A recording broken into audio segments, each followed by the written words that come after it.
Imagine this. It's 1950. A small Central American country, a place most Americans couldn't find on a map, is in the middle of something extraordinary. For the first time in its history, its people can vote. They have a president who is talking about land reform, about schools, about lifting millions of people out of poverty. For a brief, remarkable moment, democracy appears to actually be working here.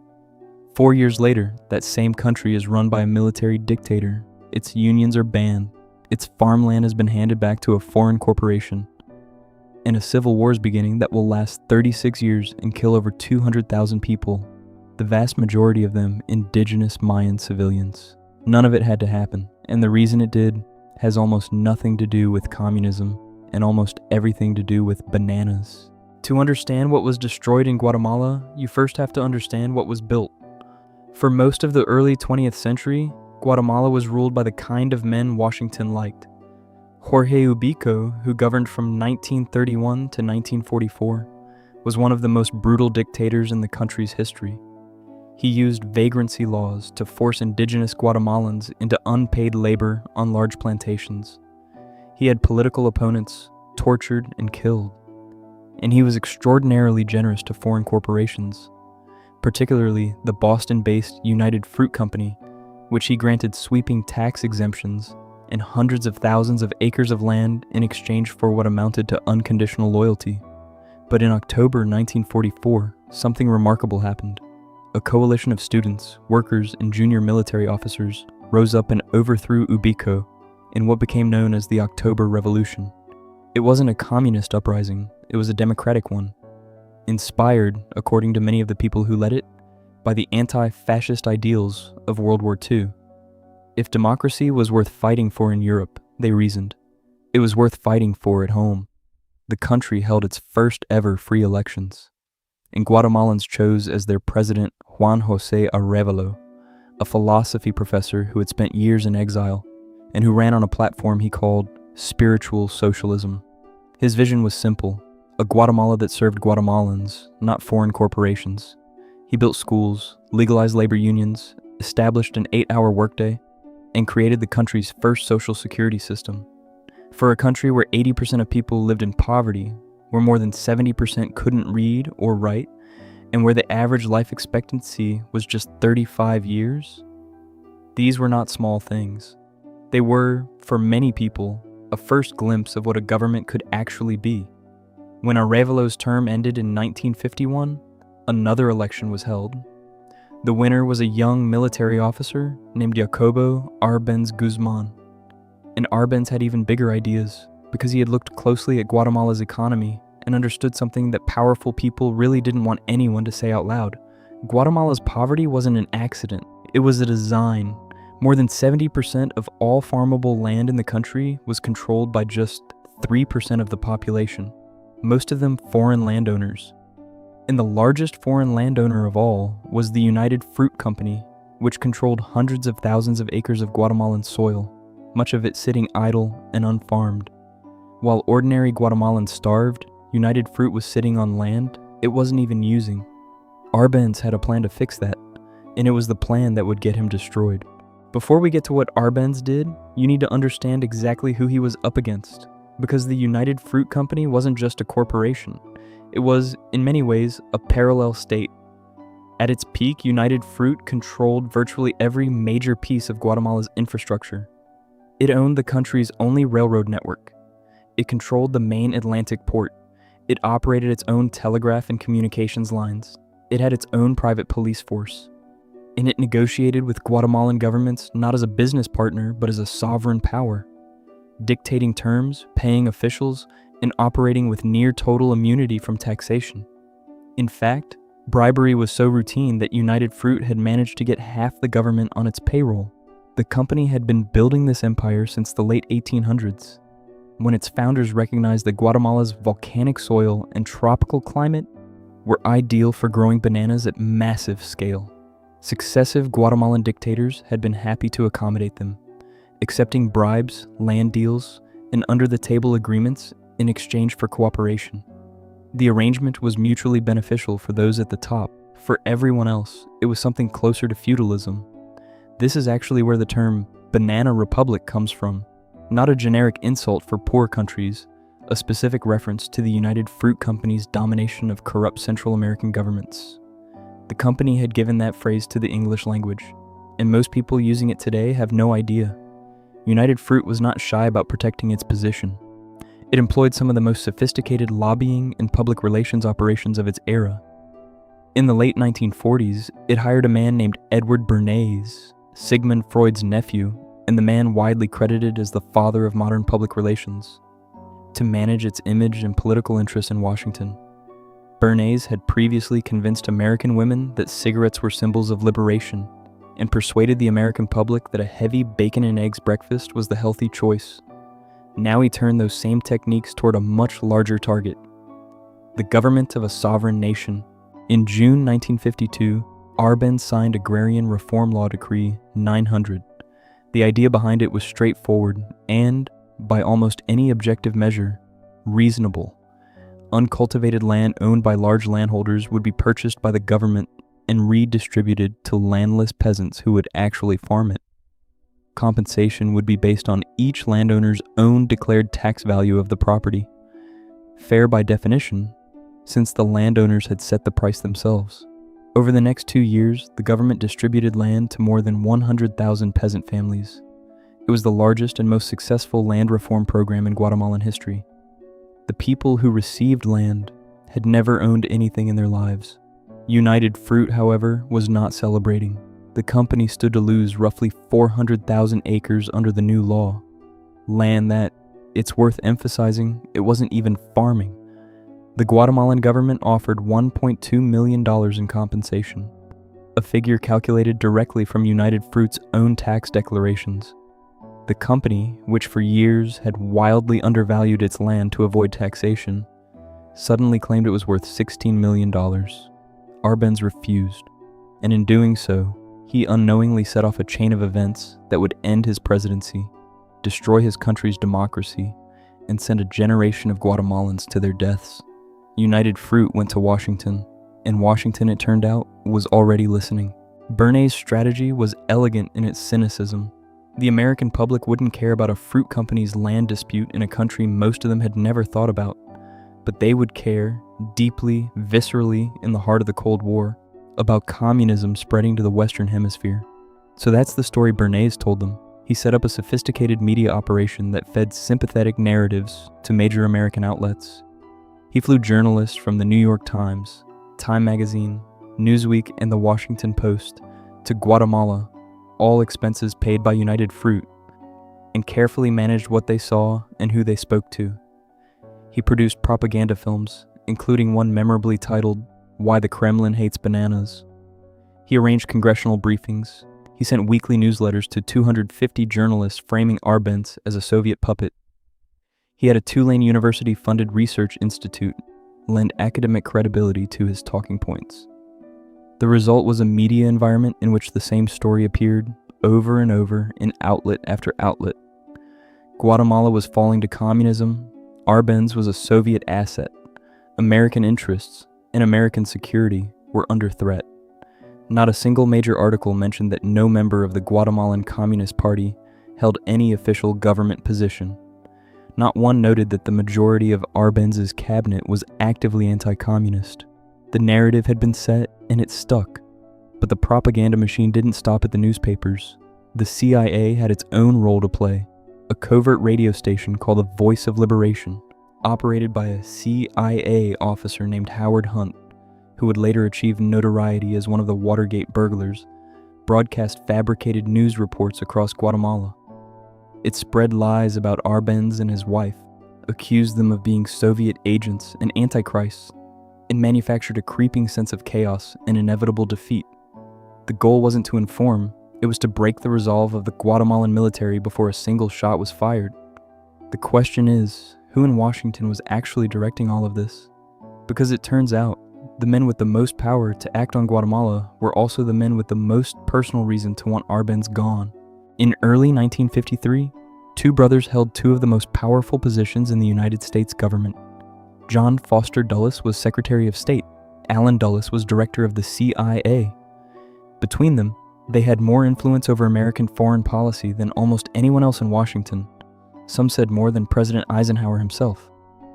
And both brothers had deep personal and financial ties to the United Fruit Company. John Foster Dulles had spent years as a senior partner at Sullivan and Cromwell, the prestigious New York law firm that served as United Fruit's primary legal counsel. Allen Dulles had also been a partner at the same firm and still owned United Fruit stock. At the time, he authorized the CIA operation to overthrow Guatemala's president.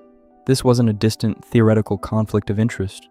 In the months before the coup was approved, United Fruit board members held a private meeting with both brothers to discuss the threat posed by Arbenz.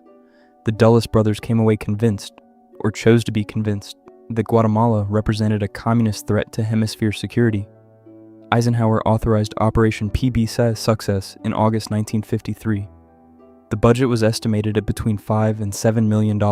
Over 100 CIA agents were deployed. Two of Washington's most useful regional allies were brought in. Anastasio Somoza, the dictator of Nicaragua, would provide training grounds and logistical support.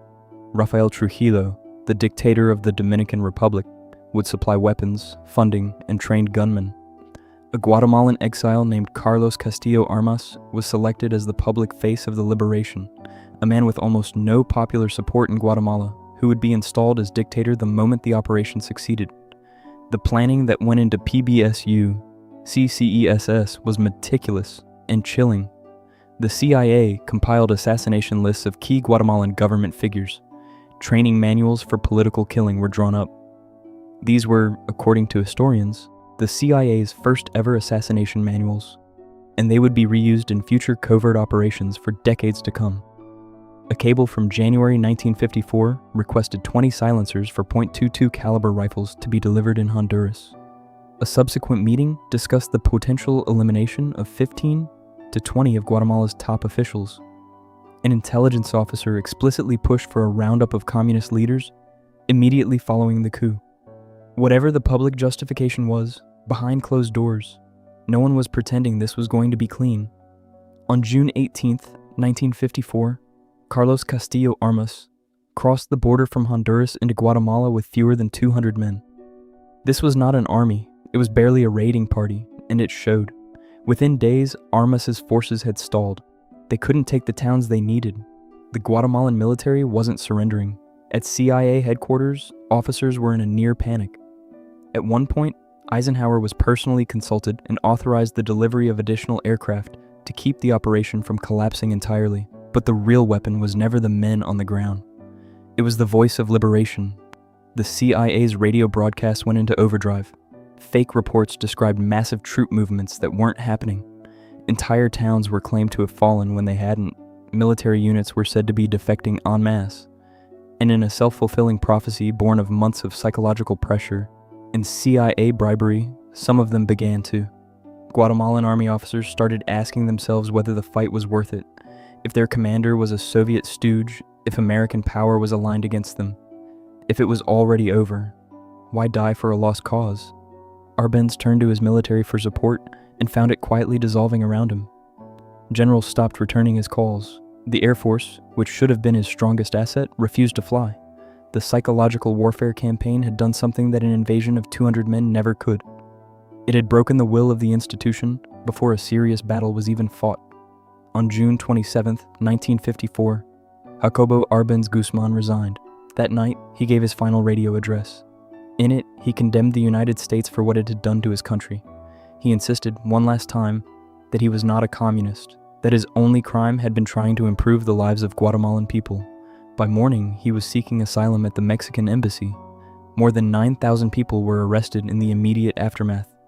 10 days after Arbenz resigned, Castillo Armas was made dictator.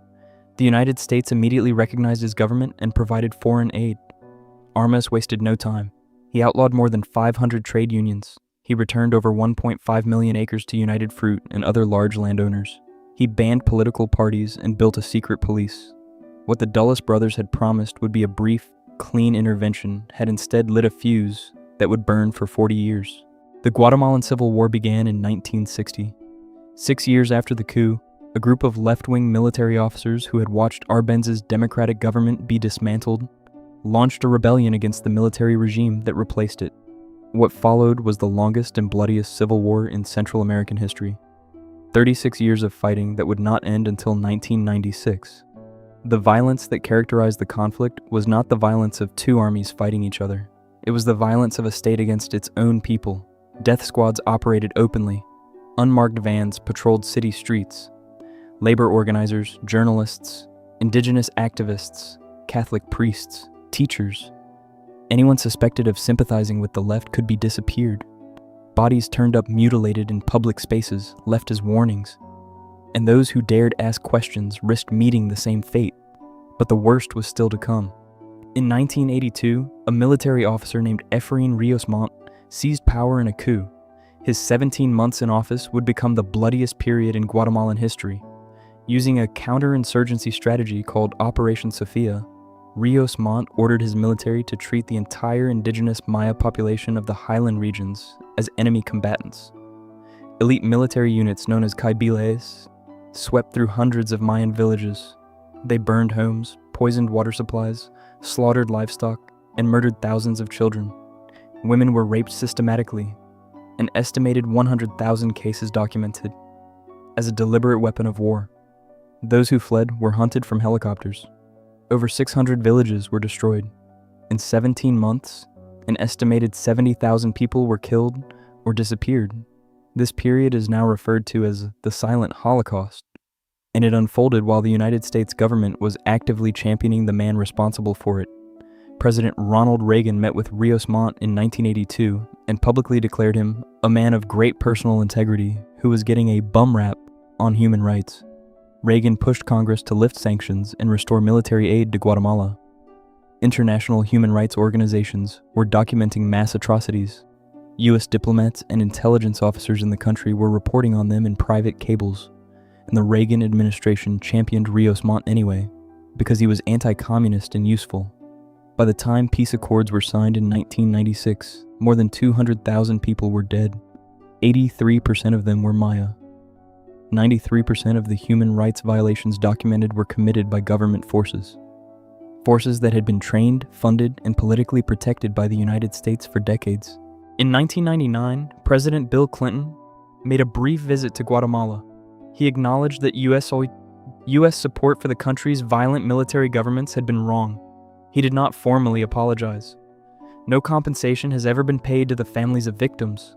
No U.S. official has ever been held accountable for any role in the coup, the training of death squads, or decades of support for a government committing genocide. In 2013, Efrain Rios Montt was convicted of genocide by a Guatemalan court and sentenced to 80 years in prison. He was the first former head of state in history to be convicted of genocide by his own country's judicial system. The verdict was overturned weeks later on a legal technicality. A retrial was ordered but never completed. Rios Montt died in custody in 2018 at the age of 91 without serving a single day of his sentence. Jacobo Arbenz died in 1971 in a bathtub in Mexico City. He had spent the last 17 years of his life in exile, drinking heavily, moving from country to country, watching his marriage dissolve, and his children suffer the consequences of his name. He was 57 years old. His crime, as he said in his final speech, was trying to free Guatemala. Operation PB Success became a template. Eisenhower declared it a model for future operations against communist governments. When the CIA attempted to replicate it in Cuba in 1961, the Bay of Pigs invasion, it failed catastrophically.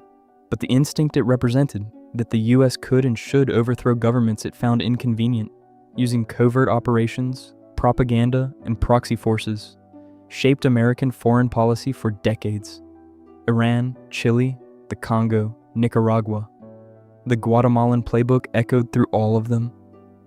And the term banana republic, the phrase casually used today to describe any unstable or corrupt government, it was born specifically from United Fruit Company's domination of Guatemala and its neighbors. The company eventually collapsed under antitrust pressure and became Chiquita Brands International. The phrase outlived the company. Most people who use it today have no idea where it comes from. No idea that behind it lies a specific country, a specific coup, and a specific chain of decisions made by specific people for specific financial reasons that destroyed a democracy and killed 200,000 human beings. Guatemala today remains one of the poorest countries in the Western Hemisphere. The inequalities that Arbenz tried to address, the concentration of land, the marginalization of indigenous communities, the lack of opportunity for the rural poor, were never resolved. The Civil War froze them in place for a generation, and the aftermath left institutions too fragile to address them. What was destroyed in 1954 was not just a presidency or even a government. It was a possibility, a country that had found its way, haltingly, imperfectly, but genuinely, towards something better was dragged back by forces it couldn't fight. And the people who made that decision never answered for it. So the next time someone tells you a story about communism, about national security, about protecting American interests abroad, it's worth asking who benefits. Not from the story, from the silence around it. Because that's usually where the truth is. If this story shocked you, made you angry, or made you want to know more, that reaction matters. Hit the like button. It helps more people find this channel and stories like this one. Subscribe if you haven't already. And drop a comment below. What do you think the United States owes Guatemala? I want to know what you think. I'll see you in the next one.